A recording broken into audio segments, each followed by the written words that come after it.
11年前の東日本大震災。岩手県宮古市の港町で地震発生後に撮影された映像です。防波堤の内側では波が渦巻いています。その様子を海岸近くで眺める人たち。それを上で見てだったんだけど、大丈夫かなと思った。こう大きな津波になく渦巻いでちょこっとこう波がしけていったり、あと港の中満杯になったり、沖の方からこう波が追ってくんだらわかんだけど、海の向こうから白波を立てた津波が町を襲うのではないか。多くの人がそう考えました。しかし白波は一向に見えず、動画の撮影者も海の様子が変わらないため録画を一旦やめます。しかしその2分後、まあまあいいけど早く。なんでここにいたったんで。ほらみんな。うわーやば。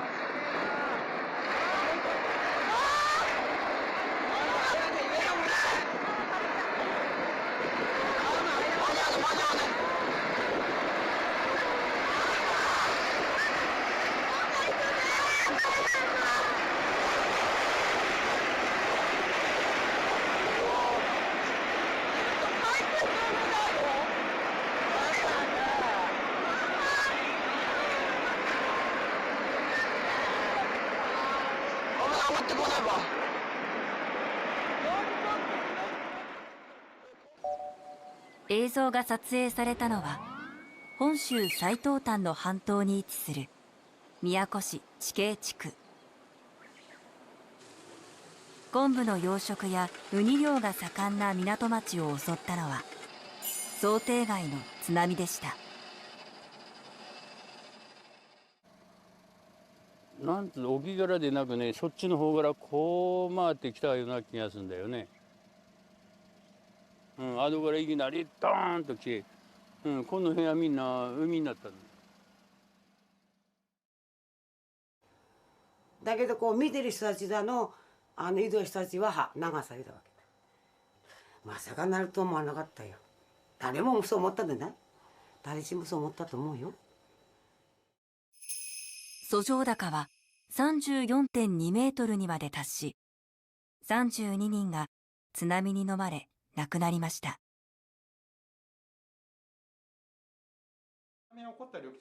映像で捉えられた津波について、専門家はこの時起きたある現象を指摘しました。反射してくる反射波の影響によって高い津波になって、でそれが町の方に襲ってきたんだというふうに思ってます。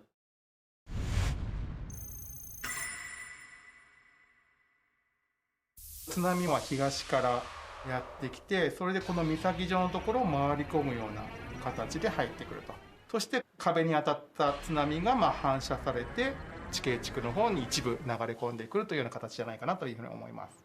沖合から津波が直接やってくるのではなく、ある意味横からやってきたように見えたんじゃないかというふうに思います。反射してくる波っていうのはある意味どこから来るのかわからない場合もあります。反射波の影響で思わぬ方向から襲ってきた津波。東海地方の沿岸部でも同じような津波が来る可能性が。三重県のリアス式海岸などはリスクとしてはあるのではないかなというふうに思います。リアス式海岸のような複雑な地形だと、要するにいろんなところで反射して、それが重なり合ってしまうという現象が起こって、局所的ローカルに非常に高い波になってしまう場所もあり得るというふうに思います。11年前、消防団の分団長として津波からの避難を呼びかけ続けた中村拓郎さんです。今度まだ東海の方も地震がすれば津波はどうのかって言ってるけど、自分の命は自分って一人一人がそれを頭に入れておかなきゃ、必ずまあこんな大きな津波は来るから。想定外の津波を経験したからこそ、東海地方に伝えたいのは3つの教訓です。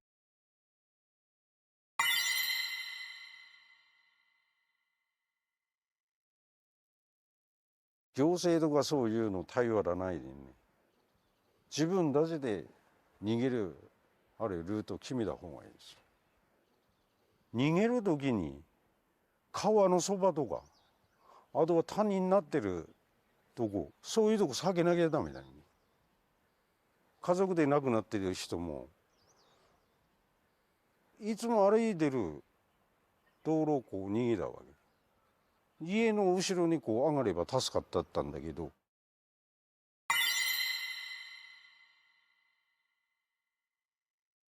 津波が来てから逃げんじゃなく、地震がしたらもう避難してた方がいいし、そうでなきゃどこにも間に合わないですよ。名古屋も平地が多いもんね。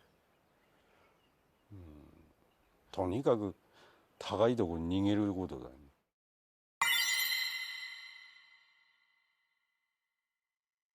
今回の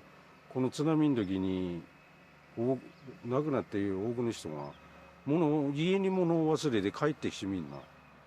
亡くなっていくから、ね、財産は生きてれば、まだやり直しできるけど、命はもう一回で終わりだから、命を大切にしなきゃ、